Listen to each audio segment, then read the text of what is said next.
మన ప్రభువును, రక్షకుడైన యేసుక్రీస్తు నామంలో మీ అందరికీ వందనాలు. ఈరోజు ఈ వీడియో ద్వారా మీతో కొన్ని మాటలు మాట్లాడాలని దేవుని యొక్క ప్రేరేపణ ద్వారా మీతో మాట్లాడుతున్నాను. పరిశుద్ధ గ్రంథం నుంచి కొరింథీయులకు రాసిన మొదటి పత్రిక 12వ అధ్యాయంలో మనం గమనించినట్లయితే అక్కడ అనేకమైన ఆత్మవరాలు,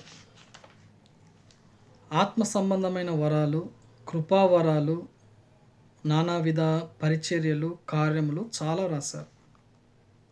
అయితే ఇవన్నీ సంఘానికి ఎంతగానో అవసరమని దేవుడు అపోస్తలుడైన పౌలు ద్వారా అన్ని సంఘాలకి, అన్ని సంఘంలో ఉన్న విశ్వాసులకి ఎంతగానో ఇవి ప్రయోజనకరంగా ఉంటాయని, ఒకరికొకరికి ప్రయోజనకరంగా ఉంటాయని, విశ్వాసులందరి యొక్క ఐక్యతకు సహాయపడతాయని చెప్పి దేవుడు పరిశుద్ధాత్మ ద్వారా రాపిచ్చాడు.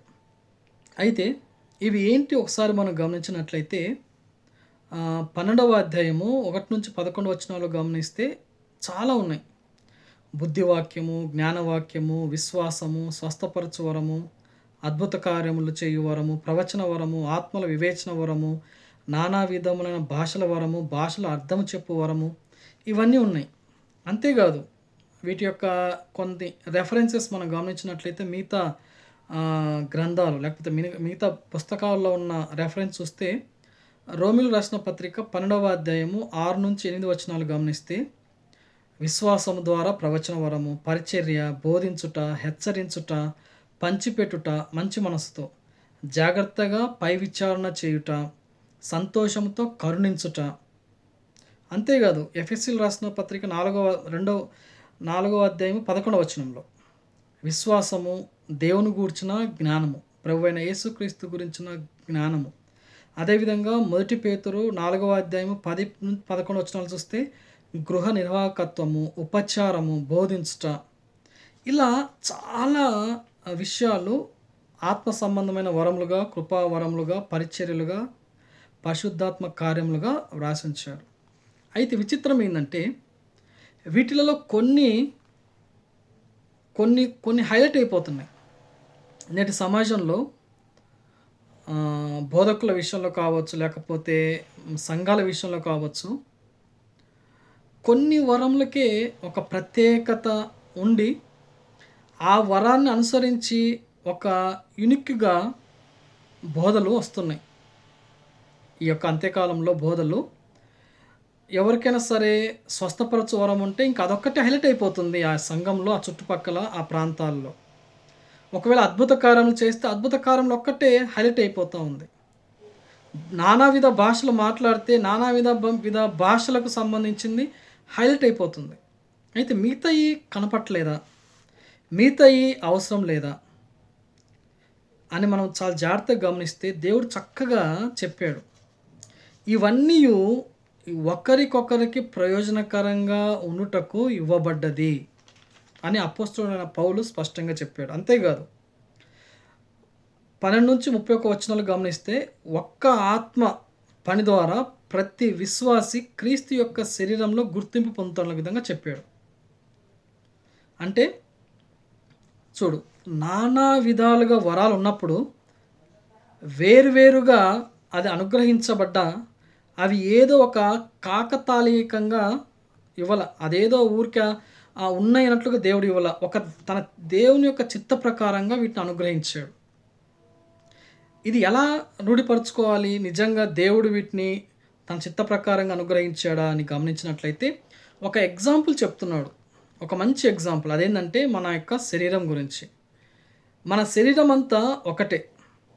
మన శరీరంలో కొన్ని అవయవాలు ఘనమైనవిగా ఉంటున్నాయి, మరికొన్ని అవయవాలు ఘనహీనముగా కనపడుతూ ఉంటాయి. అంటే ఘనహీనము అంటే తక్కువ. ఉదాహరణకి చేతులకి ఉన్న బలము, కాళ్ళకున్న బలము, కళ్ళకి, చెవులకి, ముక్కుకి, నోరుకి ఉంటుందా? అవి చాలా స్వల్పమైనవి. అయితే చేతి కండరాలు, చేతులు, కాళ్ళు, ఓకేనా, మన యొక్క స్ట్రెంగ్త్, బలము, లేకపోతే ఇవన్నీ చాలా స్ట్రాంగ్‌గా ఇచ్చాడు. అయితే చాలా జాగ్రత్తగా గమనిస్తే వేటికైతే అయితే ఏ అవయవములైతే బలహీనంగా ఉన్నాయో దేవుడు వాటిని బహు ఘనముగా చేశాడు. అంటే కళ్ళు ఉన్నాయి. చాలా కళ్ళనేవి చాలా సెన్సిటివ్‌గా ఉంటాయి. చేతికి గాని, కాళ్ళకి గాని దెబ్బ తగిలితే మళ్ళా మానిపోతాయి. కానీ కళ్ళకి దెబ్బ తగిలితే చాలా ప్రమాదం. బాడీ మొత్తానికి కళ్ళు చాలా విలువైనవి గదా! ఏది చూడాలన్నా కళ్ళే. అదేవిధంగా చెవులు. వినాలంటే ఖచ్చితంగా చెవులుండాలి. వాసన చూడాలంటే ముక్కుండాలి. మాట్లాడాలంటే నోరు, నాలుక ఉండాలి. అయితే ఈ ఘనహీనంగా ఎంచబడుతున్న ఇవి దేవుడు ఘనపరిచాడు.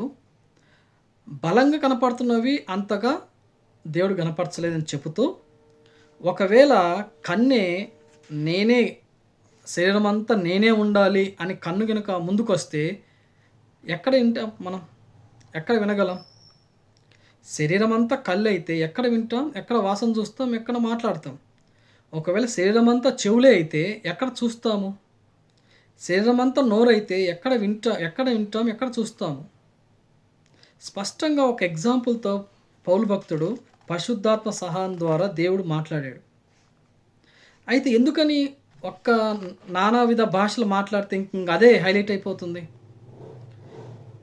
స్వస్థపరచు వరం ఉంటే ఇంక అదే హైలైట్ అయిపోతుంది. అందుకే దేవుడు ఏం చేశాడంటే, ముందుగానే బైబిల్ గ్రంథంలో వీటి ద్వారా చాలా ప్రమాదం ఉందని చెప్పేసి దేవుడు అందుకే 13 వచనంలో ఎన్ని ఉన్నా సరే వీటన్నిటిని కలిపి ఉంచే ఒక దారాన్ని, ఇవన్నీ ఒక ఫ్లవర్స్ అయితే అన్నిటిని కలిపి ఒక హారంగా చేయడానికి అన్నిటిని కలిపి ఉంచి ఒక దారంగా ప్రేమనుంచాడు దేవుడు.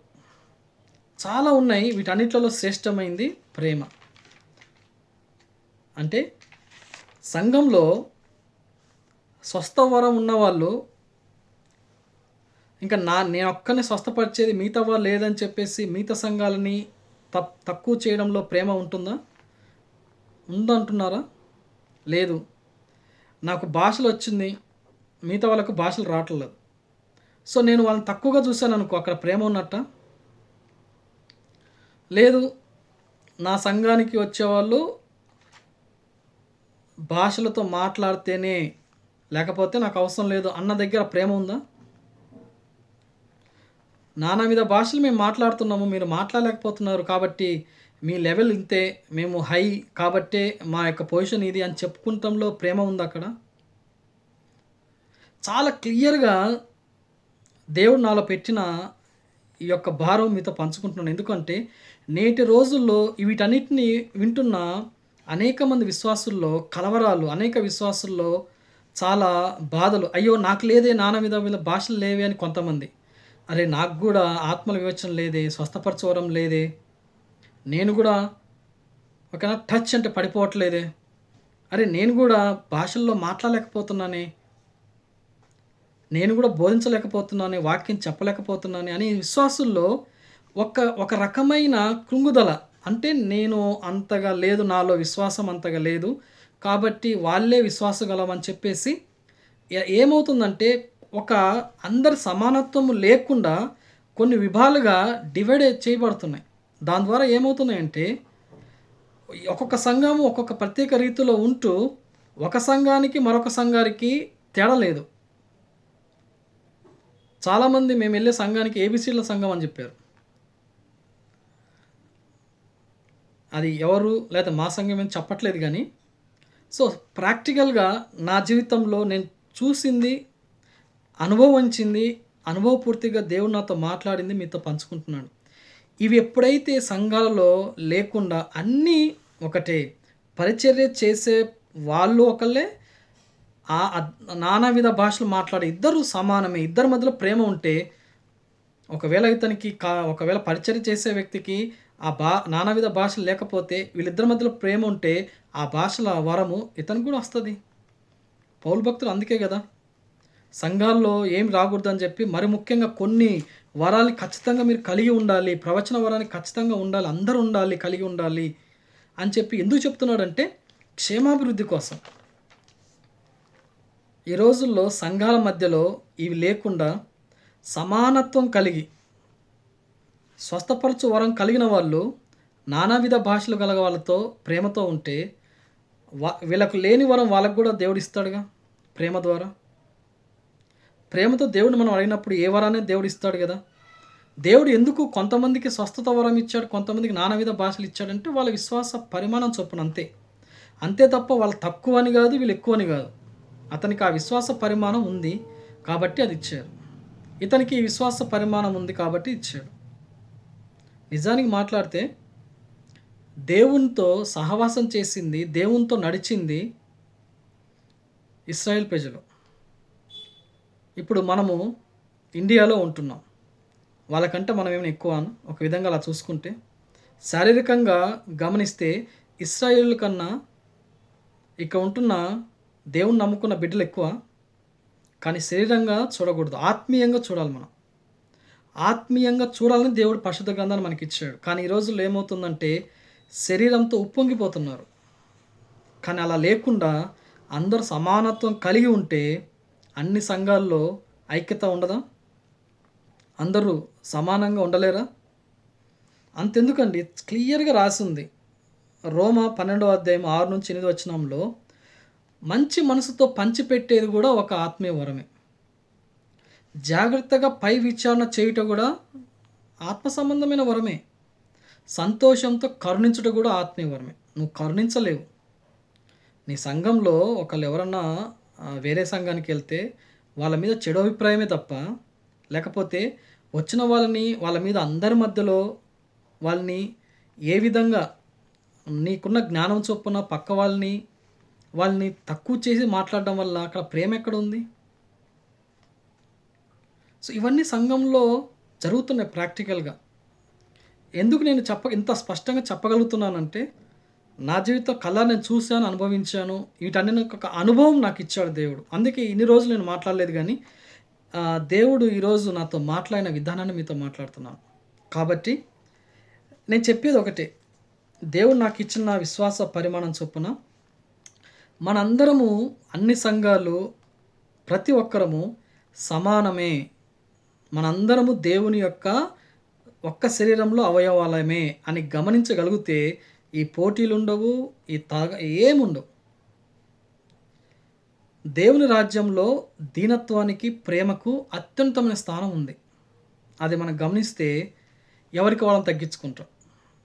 అందుకే దేవుడు చెప్పాడు కదా, తగ్గించుకోమని. ఇప్పుడు నానావిధ భాష ఉన్న వాళ్ళు తగ్గించుకొని అందరితో సమానంగా ఉంటే ఏమవుతుంది? ఏమన్నా తగ్గిపోతుందా? దేవుడు ఏమన్నా వాళ్ళని అలా ఎందుకు చూసావని అడుగుతాడా?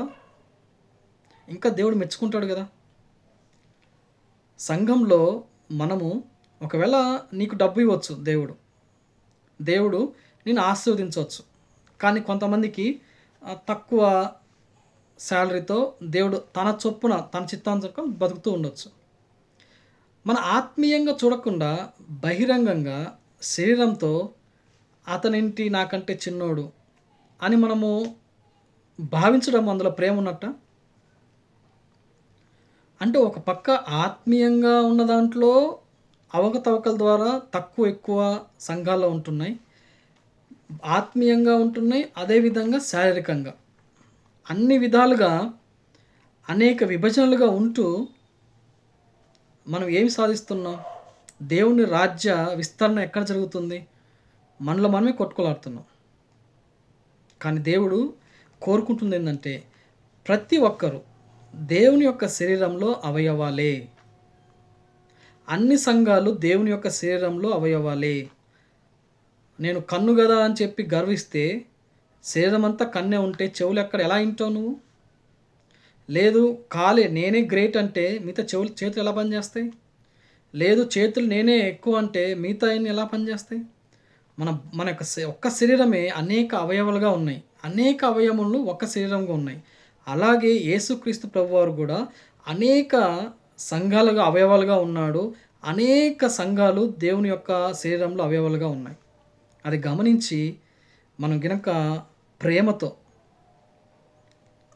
ముందుకు సాగిపోతే దేవుని యొక్క రాజ్య విస్తరణ ఇంకా బాగుంటుంది. అటువంటి కృప దేవుడు మనందరికీ దయచేయునుగాక. ఆమెన్. Praise the lord.